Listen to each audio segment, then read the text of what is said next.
Well, the country's electricity crisis has created a niche market for scammers to try and take advantage. Residents on the KwaZulu-Natal South Coast are warning others of a con doing the rounds in the area. Some have lost over 50,000 rand to a bogus electrician who claimed he can install inverter systems for them. eNCA's Lethiwe Mdluli reports. Many people are trying to find solutions to power cuts, and they are installing inverters in the hopes of one day getting off the grid completely.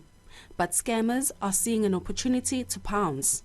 An elderly couple from Southport's Potchefstroom was scammed out of 28,000 rand by an electrician they hired to install an inverter system for them.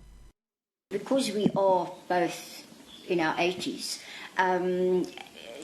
being at home in the dark was awful, and we have a water problem down here as well.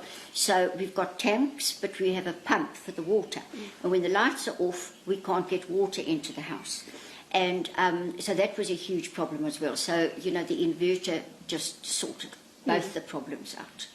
The 84-year-old says they tried reporting the matter to the police, who accompanied them to look for the suspects but couldn't help. The policewoman, she said as we were going, she said, no, you can't open a case because he hasn't committed a crime.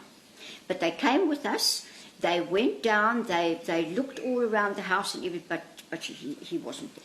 Another resident says their own investigation revealed that the so-called electrician is unqualified and has been using someone else's certificate as his own.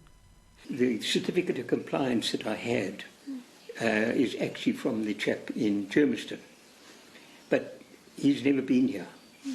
So I eventually phoned this chap and got a number of stories from him as to how the electrician who completed my work, how he obtained this certificate. Kerry says they fear the scammer might target more unsuspecting people. Meanwhile, the police say the matter is a civil one and at this point are unable to open a case. It sounds more like a civil matter. However, we've requested as you said, there's more than one person that's willing to come forward. We've requested the detectives from the District Commissioner's office to sit with them and interview them and find out if there are elements of crime, like, for example, if they can open a case of fraud or theft by false pretenses, or whatever case that can be opened criminally. eNCA is warning residents to be extra vigilant when they hire private contractors. People should be very skeptical when a company asks you to pay them upfront and promising goods in return. They also should do some research into the background of the companies, look at the credentials of the company. Are they registered? Do they have the necessary qualifications to do the job before engaging the services of any business for that matter.